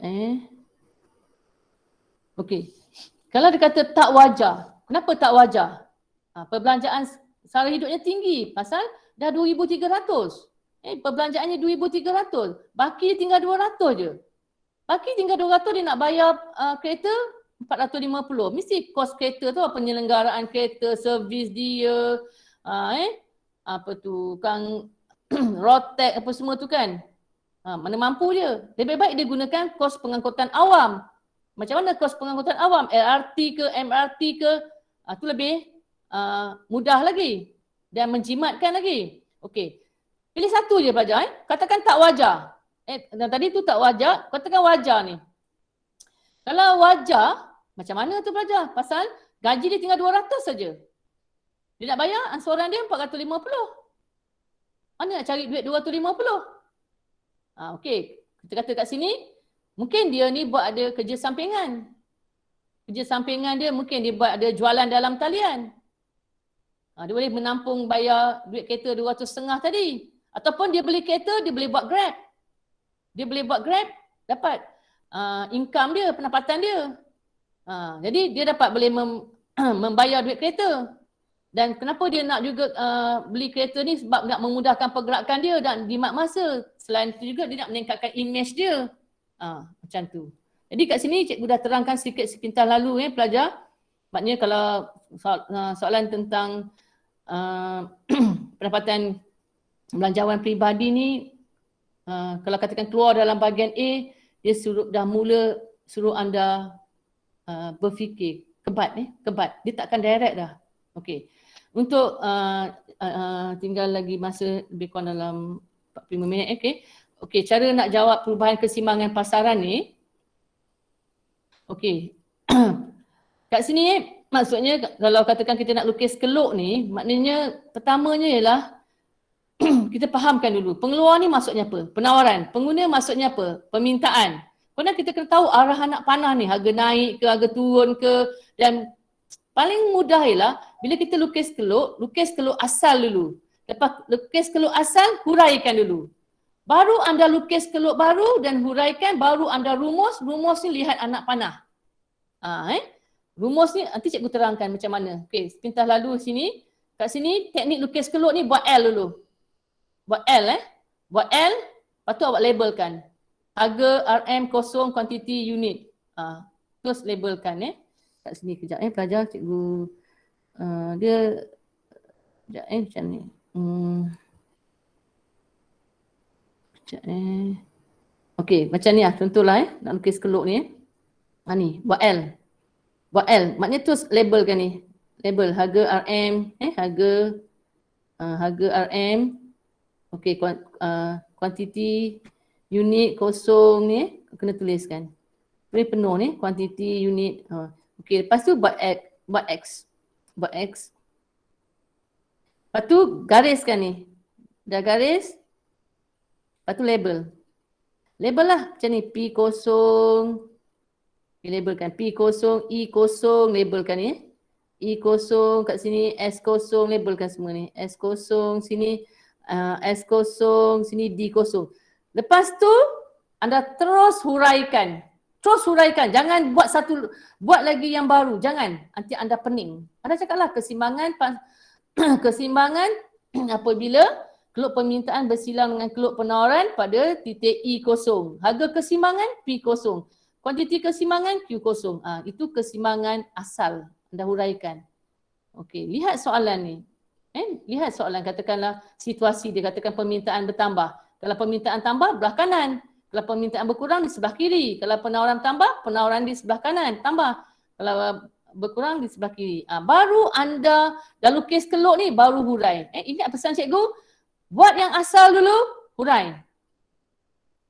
Lepas tu baru lukis keluk yang baru ni, hurai. Kemudian baru nanti anda ceritakan tentang rumusan dia tu, anak panah. Okey. Di sini. Okey. Kalau dia kata pertambahan permintaan ni banyak 2 keluk permintaan. Kalau pengurangan pun 2 keluk permintaan. Tapi kalau pertambahan penawaran, 2 keluk penawaran. Kalau pengurangan penawaran pun 2 keluk penawaran. Okey, yang ni cikgu dah terangkan ni tadi cikgu dah terangkan. Okey, kat sini cikgu ambil satu contoh cikgu tak dapat terangkan panjang lebar sebab ada rubrik belum masuk lagi. Okey, kat sini. Di sini je. Bila anda lukis keluk ni, D1 ni jangan tu. Anda lukis dulu S kosong, D kosong, P kosong, E kosong, Q kosong ni anda lukis, lepas tu anda hurai. Huraikan yang ini. Ni keluk permintaan D kosong bersilang dengan keluk penawaran S kosong pada titik keseimbangan E kosong. Katakan dalam soalan ni kata turunnya cukai. Katakan dalam soalan ni kata turunnya cukai. Bila turunnya cukai mestilah permintaan tambah. Kita lukiskan keluk permintaan ni. D1 bersilang dengan S kosong. Kita buatlah sini. E1 kat sini, P1 kat sini, Q1. Okey, anda dah buat keluk baru ni. Okey, sekarang cikgu nak tunjukkan awak. Macam mana nak tahu anak panah ni? Senang saja. Kalau sini kosong, pergi ke 1, dia naik. Dia naik. Buat arah harga naik. Okey, Q kosong pergi ke Q1, ke kanan bertambah.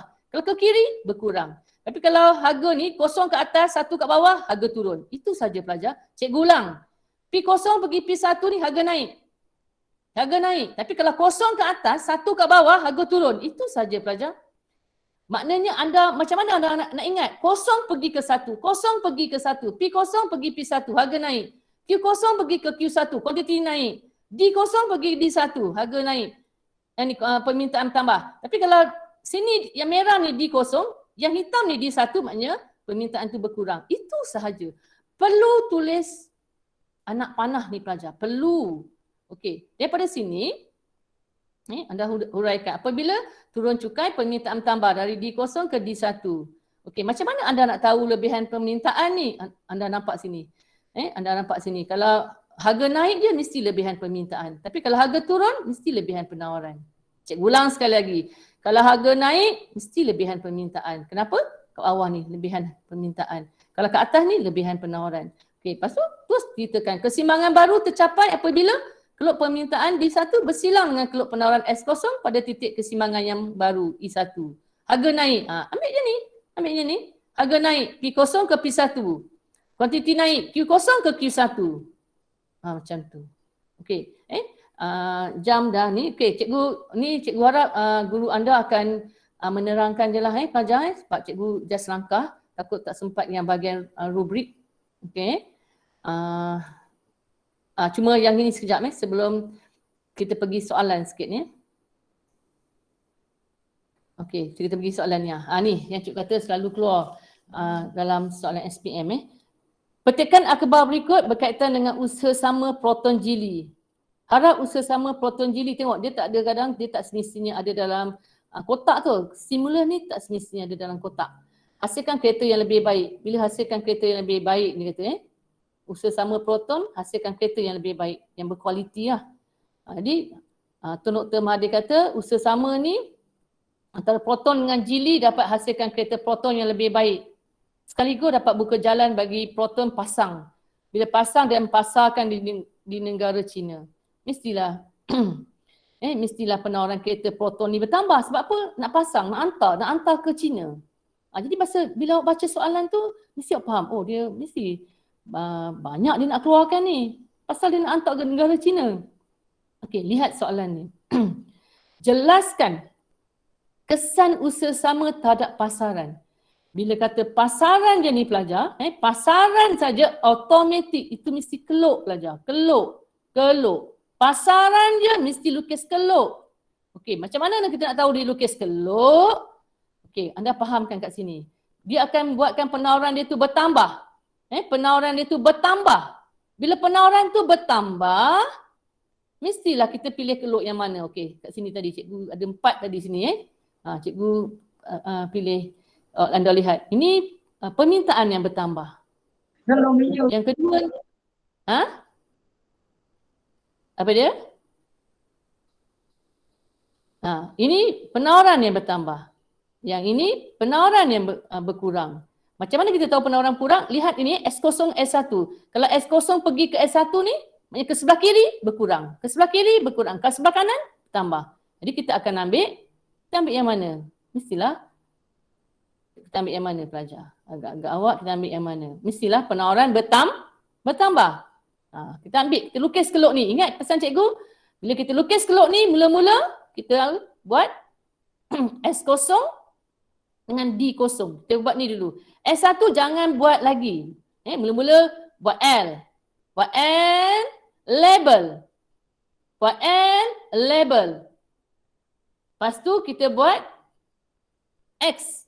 Lepas tu kita garis P0, ni Q0, I0, waktu kita hurai. Kita terus hurai. Lepas tu barulah kita lukis keluk satu lagi. S1, kita labelkan dia. Macam tu, supaya tak silap. Lepas tu, macam mana nak tahu anak panah? Awak ingat ni, tengok. P0 pergi P1. 0 pergi ke 1. Mesti dia turun ke bawah kan? Harga turun.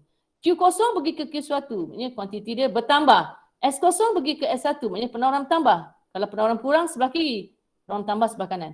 Okey, jadi kat sini. Jadi dekat sini kita ni. Kita ni sini Tadi ni. Jadi kita ni lukis keluk ni, pertambahan penawaran. Lukis keluk ni pertambahan penawaran dan kita akan cakaplah kat sini keluk permintaan D0 bersilang dengan keluk penawaran S0 pada titik keseimbangan I0. Anda mesti ambil soalan ini pelajar. Apabila usaha sama, ambil nunjukkan anda menjawab kepada soalan ini. Kalau macam anda ambil umum yang cikgu buat ni, nampak yang anda menghafal. Jadi anda kena ambil ni perkataan ni. Ni usaha sama ni, usaha sama proton jili. Anda ambil ayat ini, masukkan kat sini.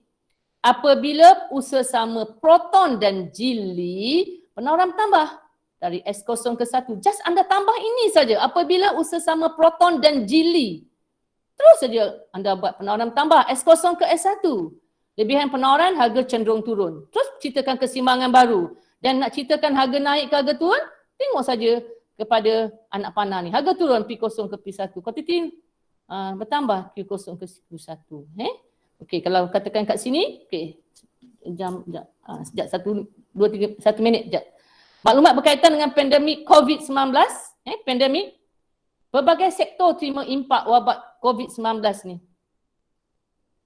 Pelbagai sektor terima impak COVID-19, maknanya ramai yang terkesan, peniaga-peniaga ramai yang terkesan. Maknanya COVID-19 ni menghantui seluruh dunia termasuk Malaysia.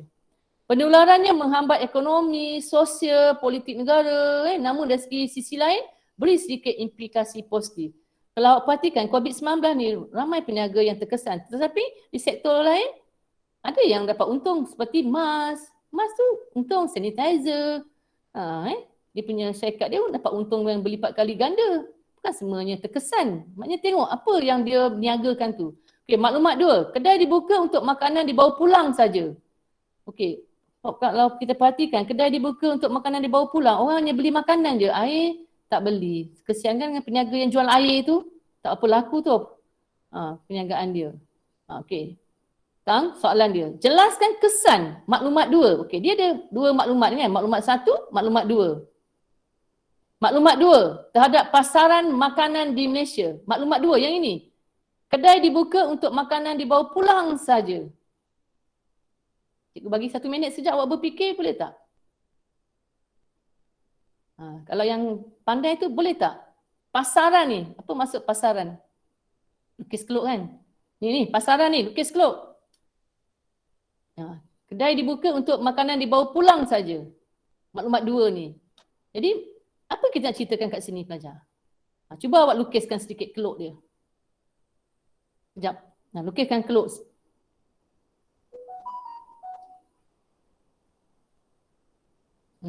Cuba awak lukiskan keluk.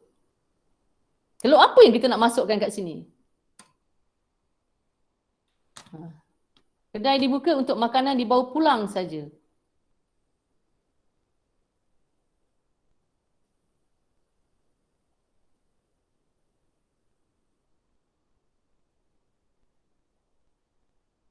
Maksudnya kat sini, berkata pasaran makanan, mestilah permintaan terhadap pasaran makanan berkurang tu.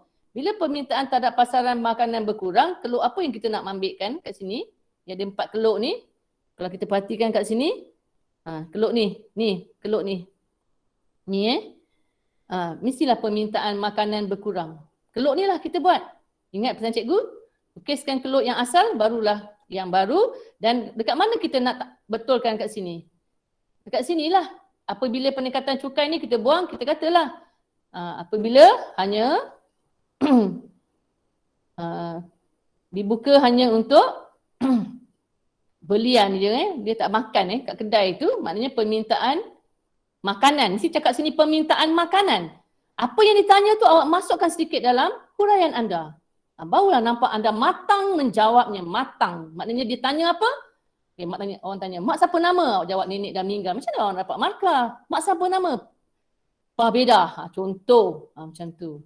Okey, jam dah hampir tinggal lagi 20 minit, 25 minit. Okey, terus cikgu pergi pada rubrik. Rubrik kejap Okey, rubrik ni. Okey. Sekejap pelajar. Sekejap Yang ini ni pelajar, cikgu ada sempat nak berikan sikit tentang pengiraan Anda ingat macam ni je pelajar. Kalau katakan keluaran purata ni keluaran purata, maknanya hujung ni, kalau sini keluaran, hujung ni mesti keluaran. Maknanya kalau 4 ni pelajar, 4 ni kan ada betul keluaran purata, kos purata, semua tulis jumlah.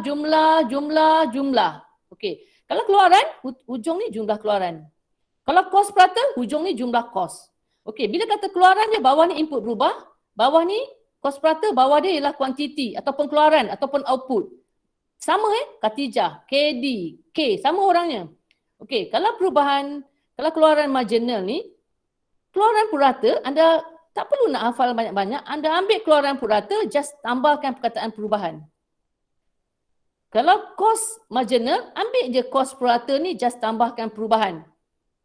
Macam tu je Jadi ingat cikgu cakap ni, kalau keluaran purata, hujung dia mesti keluaran.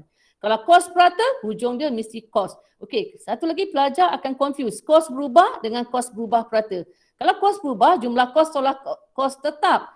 Tapi kalau kos berubah purata, anda tutup purata ni, tutup, maksudnya jumlah kos ataupun kos berubah bagi output. Itu saja. Cikgu ulang sekali lagi Ramai pelajar yang confuse kos berubah dengan kos berubah purata. Kalau kos berubah purata, anda tutup purata ni, tutup. Jadi maknanya kos berubah bagi output. But kos mesti output pelajar. Output ke kuantiti ke keluaran. Kalau kos mesti output atau kuantiti atau keluaran. Sama maksud. Tapi kalau keluaran, bawah dia mesti input berubah. Input berubah tu apa? Buruh. Input berubah tu buruh. Okey, dan seperkara lagi, kalau nak ingat productivity, susah sangat kan output bagi input. Anda ingat Oreo atas, bawah dia ikan. Oreo bagi ikan. Macam tu je. Sebab pelajar kadang susah nak ingat.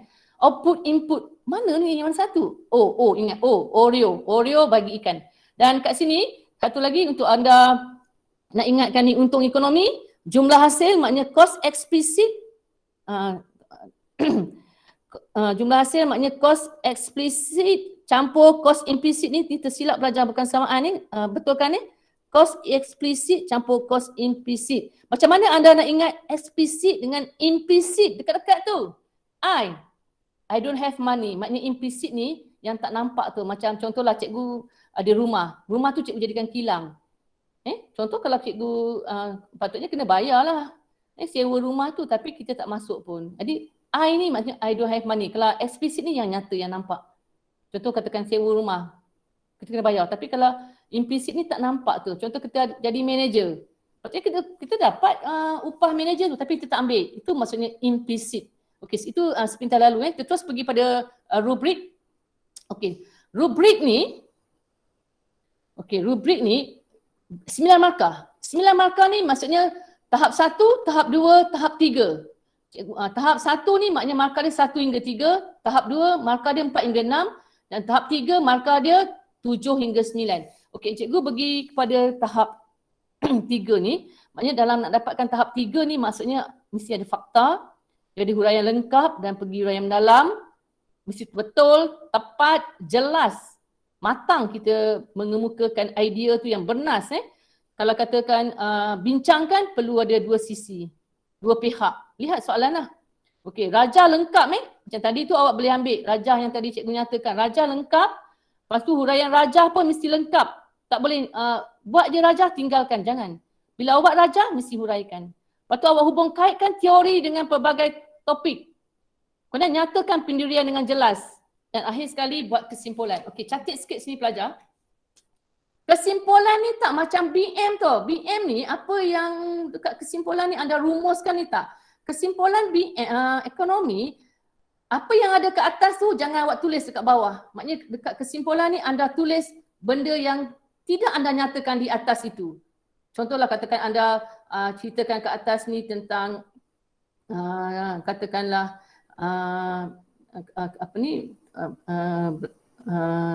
belanjawan peribadi ke apa yang biasa punya. Tapi kat bawah ni anda cakap belanjawan peribadi ni perlu untuk pendidikan anak-anak ke apa yang tidak ada kat atas ni. Ataupun agensi kerajaan ke apa, anda masukkan dekat kesimpulan, anda masih lagi dapat markah. Jangan buat macam BM. BM kesimpulan apa yang ada kat atas tu disimpulkan kat bawah ni. Untuk ekonomi tidak. Okey. Ni cikgu bagikan sedikit teknik jawab rubrik.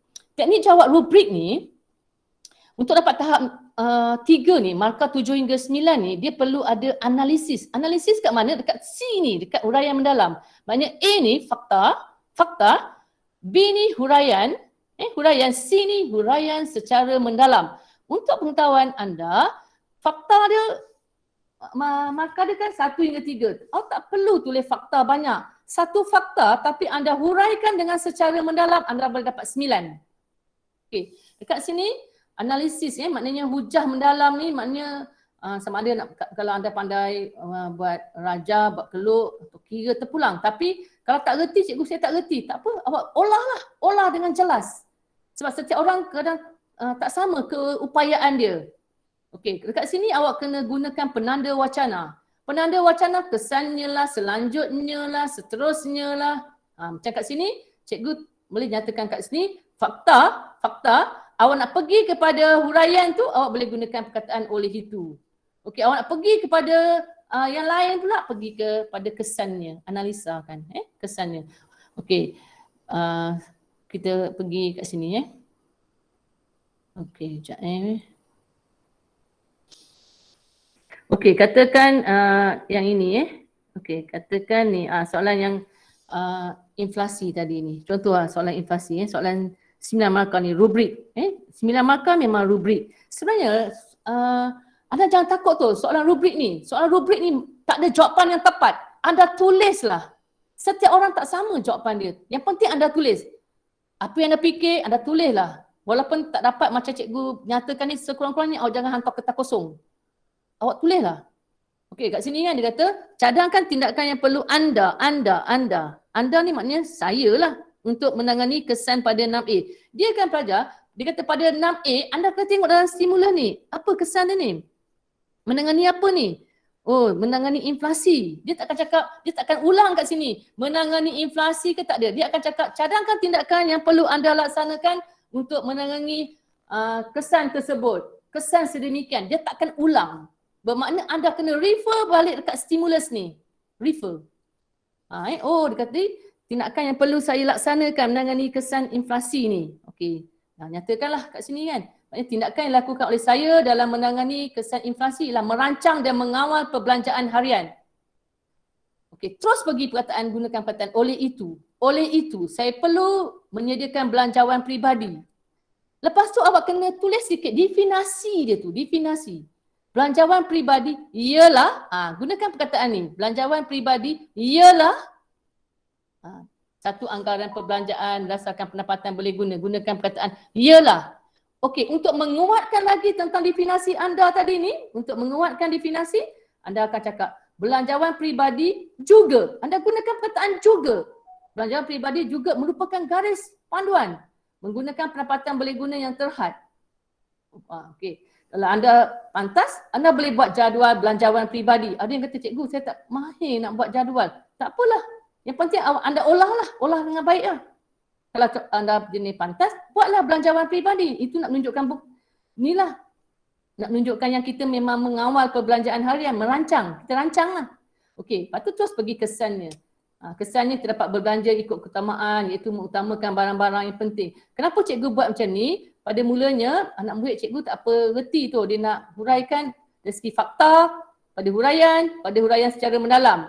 Okey, jadi cikgu suruh dia masukkan ni bahagian kesan, dia mengelakkan berhutang. Kena nyatakan dengan detail ni. Malahan jimat belanja dia boleh beli kedai yang menawarkan harga yang murah. Tambah lagi dia boleh beli kat pasar borong yang murah. Okey. Individu boleh pulau, boykot. Lepas tu dia boleh jimat belanja, boleh tanam kat sayur belakang rumah. Dan akhirnya kesimpulan. Okey, jadi bila dah buat macam ini pelajar, dah buat macam ini, cikgu suruh anak murid cikgu tulis balik. Tulis balik. Tapi kalau anda tak biasa, anda boleh gunakan teknik cikgu ni, buat macam ini. A, B, C. Maknanya fakta, tindakan, analisis ataupun kesan. Fakta, tindakan, analisis. Dan daripada fakta ni gunakan perkataan oleh itu, dan daripada oleh itu tu nak pergi kepada kesan, analisis tu pergi pada perkataan kesan. Okey dia. Buat dalam kotak ni dan akhir sekali dia boleh buat ayat. Dia boleh buat ayat. Tapi dalam exam terus buat ayat lah. Ni maksudnya kali pertama. Macam tingkatan 4. Cikgu ajarkan begini. Supaya bila dia dah naik tingkatan 5 nanti dia mula mantap. Terus je lah buat macam ni. Atau ada yang tingkatan 5 yang tak mantap, cikgu suruh buat dalam kotak dan pindahkan dia dalam bentuk ayat. Okay, cikgu tak ceritakan ni. Okey, terus pergi kepada ni. Ni.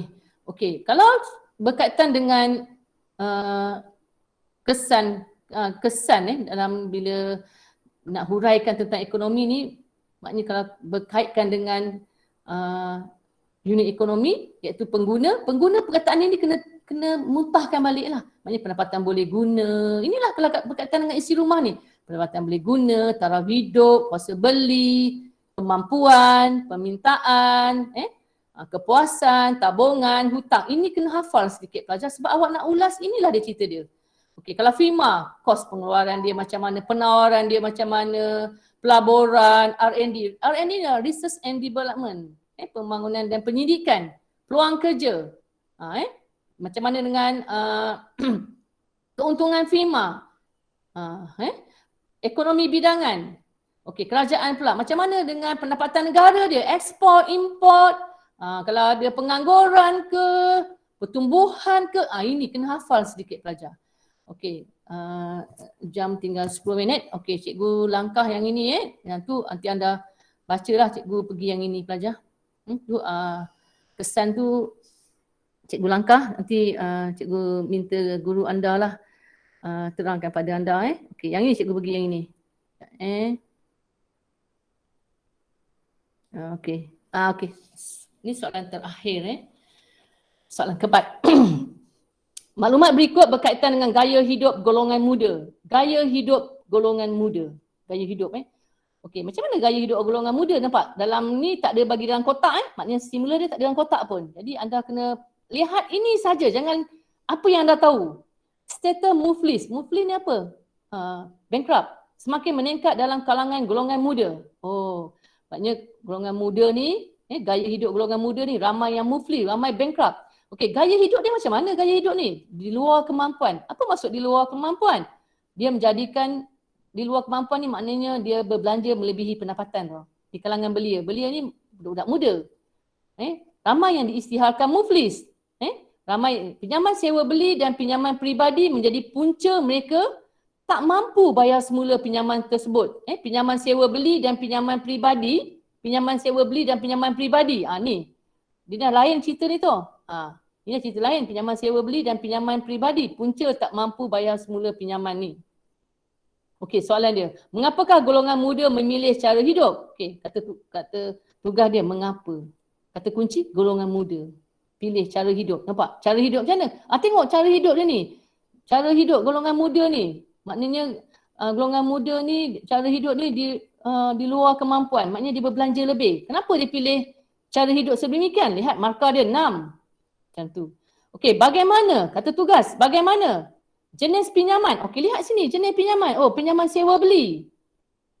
Pinjaman sewa beli. Kenapa jenis pinjaman ni punca masalah? Okey, mungkin mudah nak dapat pinjaman. Mudah. Pinjaman peribadi mungkin mudah. Okey, punca. Jadi ini kata kunci yang bagaimana ni? Bagaimana? Sebab. Sebab. Okey. C. Isu diperbaiki dengan pengurusan kewangan yang baik. Buktikan. Okey, buktikan macam cakap tadi, kalau pandai tulis angka, kira lah. Keluk lah. Tapi kata erti hujahan pun boleh. Sebab perhatikan setiap orang tak sama, tak boleh.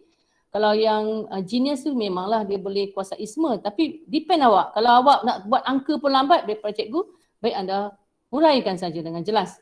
Okey, macam mana dengan pengurusan kewangan yang baik? Okey, di sini kita pergi kepada soalan A. Okey, golongan muda pilih cara hidup ni kerana kebanyakan golongan belia ni gaji dia rendah je. Kebanyakannya B40. Tahu B40, below 40. Maksudnya pendapatan bawah 4,000. Tapi gaya hidup dia macam orang mewah. Sebab dia nak kekalkan gaya hidup mewah. Nak meningkatkan taraf hidup dia. Tapi gaji dia kecil je. Bawa-bawa kerja mana ada bawa kerja gaji besar, 1,000 lebih, 2,000 lebih bawa kerja kan. Dan B40 ni pendapatan bawah 4,000. Dan belia ni banyak penyertaan aktiviti sosial tu, banyak lepak pula dekat Starbucks, T-Life. Kita mahal dan kurang menabung. Golongan belia ni kurang menabung dan dia beli ikut perasaan dia, dia tidak ikut kemampuan dia dan banyak gunakan kad kredit. Jadi dekat sini dia tak ada mengurus, tak pandai nak kemahiran mengurus kewangan. Kerana dia berbelanja mewah. Kenapa belanja mewah? Sebab dia terpengaruh dengan kawan-kawan. Ini mana ada dalam buku buku teks kan? Ini anda boleh tengok, boleh fikir. Okey, yang ini pula. Kenapa bayaran balik pinjaman ni? Kenapa yang ni kata bagaimana pinjaman ni jadi punca? Macam mana pinjaman ni jadi punca? Sebab pinjaman ni bayar balik dia rendah. Tak begitu membebankan sangat dan mudah dilulus. Kalau kita pinjam tu cepat diluluskan. Lepas tu kadar faedah dia pun rendah. Dan katakanlah jumlah pinjaman tinggi. Katakan kita nak pinjam berapa? Katakan 100,000. Pinjaman boleh sampai pada 90,000. Lepas tu tak ada cagaran. Tak ada cagaran. Dan kadang-kadang dia orang ni terpengaruh dengan iklan. Tadi deposit, dia boleh mohon secara online.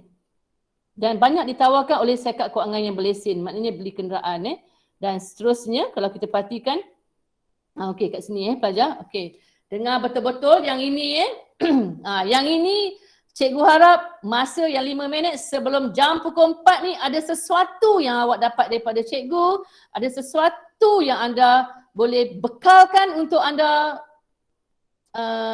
meneruki peperiksaan SPM pada 29 Mac nanti.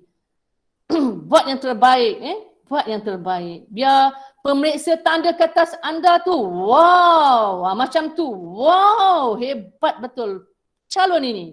Okey, di sini anda gunakan pengurusan kewangan yang baik bagi orang muda dengan menyediakan belanjawan peribadi. Ini ialah fakta.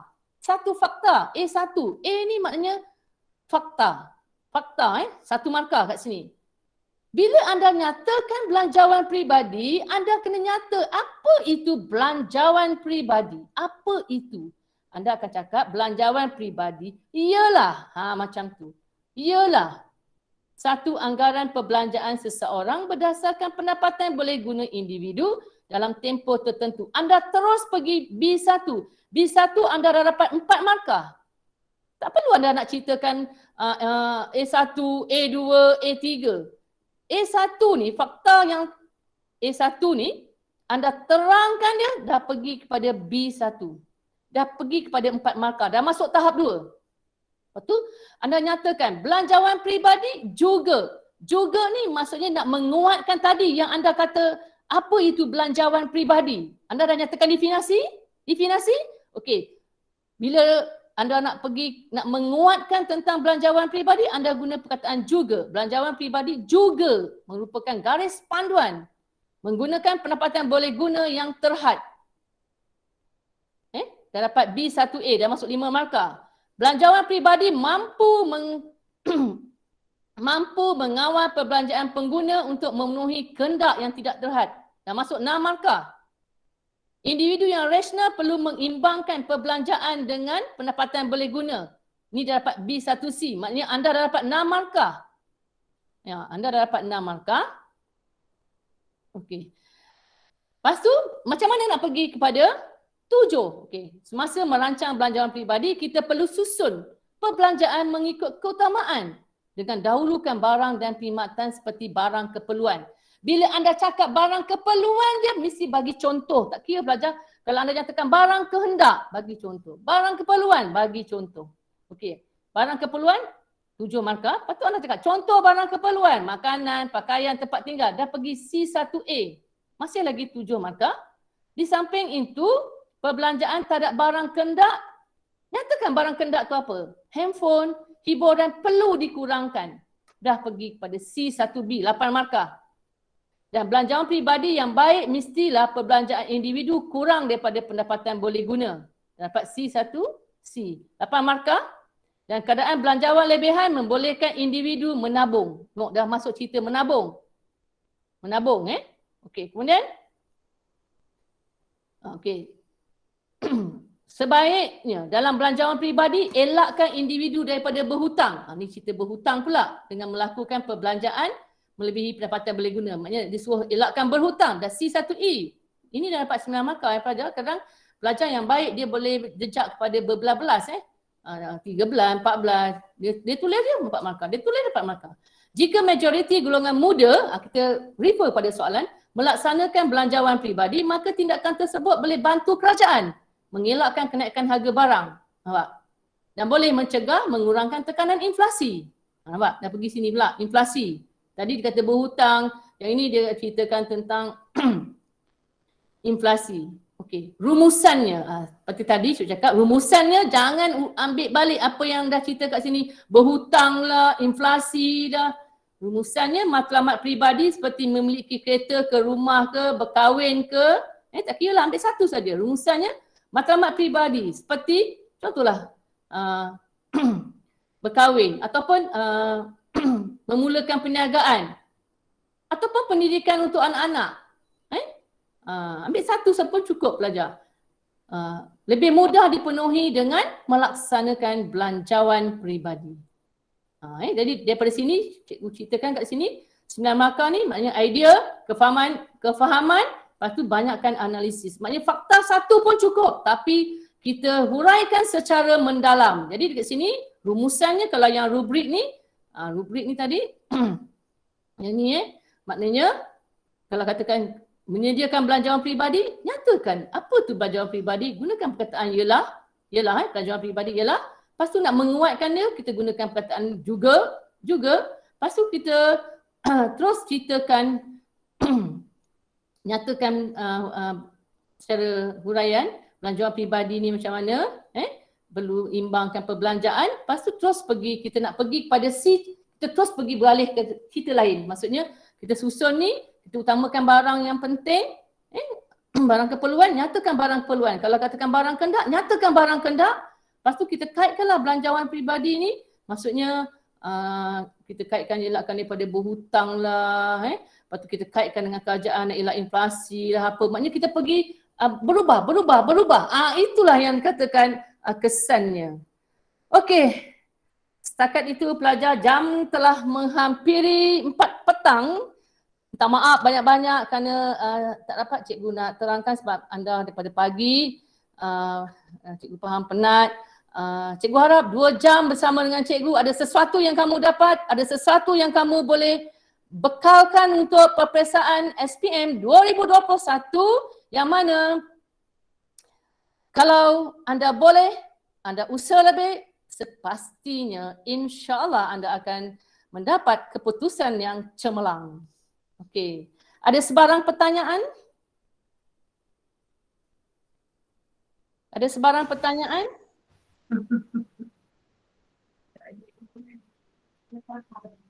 Ada sebarang pertanyaan? Nanti Puan, pertanyaan kita tengok dekat ruang chat. Kita ada dekat ruang chat box nanti. Apa dia?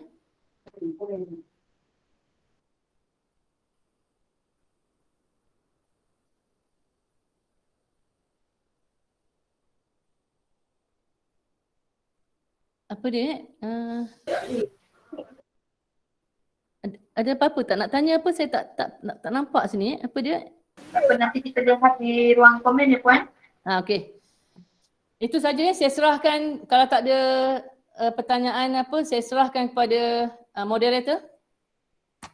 Terima kasih. Alhamdulillah, demikianlah tadi perkongsian ilmu yang amat berguna dan bermanfaat yang telah disampaikan oleh Puan Haja Asmah binti Haji Osman dari SMK Perempuan Sultan Abu Bakar Muar Johor. Semoga segala maklumat dan panduan yang telah diberikan bersama Haji tadi akan dapat membantu anak-anak pelajar untuk menjawab soalan ekonomi di dalam peperiksaan SPM nanti. Sama-sama kita berdoa agar anak-anak pelajar dapat mencapai kecemerlangan dalam mata pelajaran ekonomi, insya-Allah. Baiklah, sebelum menutup tirai program kita, saya lihat dekat ruang chat tu ada soalan-soalan yang dikemukakan ya. Jika tiada soalan, saya bagi pihak urusan program, saya ingin mengucapkan terima kasih kepada Puan Haja Asmah binti Haji Osman di atas perkongsian yang sangat bermanfaat pada hari ini. Dan untuk makluman Puan Haja, CD dan token akan dihantar kepada Puan Haja selepas program ini nanti. Dan diingatkan juga kepada pelajar-pelajar, jangan lupa isi detail penyertaan melalui Google Form yang telah dikongsikan oleh guru penyelaras masing-masing. Dan kepada pelajar-pelajar dan guru-guru yang terlepas mengikuti program pada hari ini, bolehlah menonton semula seminar teknik menjawab mata pelajaran ekonomi ini di dalam channel YouTube insya-Allah. Okay, baiklah hadirin sidang maya sekalian, kita sebenarnya sudah berada di penghujung program seminar. Maksudnya ini adalah slot terakhir bagi program seminar teknik menjawab kecemerlangan SPM 2021 ini. Maka saya mengambil kesempatan bagi pihak urusia program seminar yang bersiaran selama 4 hari ini ingin mengucapkan ribuan terima kasih yang tidak terhingga kepada pertama sekali kepada Encik Muhammad Hazrin bin Ali, Pengetua SMK Sungai Abung yang berusaha mengadakan dan menganjurkan seminar yang bermanfaat ini, dan beliau minta saya sampaikan salam kepada semua yang hadir sepanjang program ini berlangsung. Ucapan terima kasih yang tidak terhingga juga kepada barisan pengetua-pengetua dan guru-guru dan seterusnya anak-anak pelajar yang disayangi dari semua sekolah sama ada di dalam dan di luar negeri Johor yang bersama-sama hadir secara maya yang setia hingga ke penghujung program. Kepada semua pelajar, cikgu ucapkan selamat berjuang, berusaha, berdoa dan bertawakal kepada Allah Subhanahu Wa Taala. Semoga berjaya dalam peperiksaan SPM, berjaya dalam kehidupan yang penuh rahmat Allah ini insya-Allah. Baiklah, sebelum mengundurkan diri, saya sekali lagi mewakili pihak usia di SMK Sungai Abung ingin menyusun 10 jari jika ada salah kata terlebih madah, diharapkan janganlah disimpan di dalam hati. Sesungguhnya yang terbaik dan sempurna itu datangnya dari Allah Subhanahu Wa Taala dan yang lemah itu adalah dari pihak kami jua. Dengan itu kita akhiri program pada hari ini dengan tasbih kafarah dan suratul am. Subhanallahumma wa bihamdika asyhadu an la ilaha illa anta astaghfiruka wa atubu ilaik.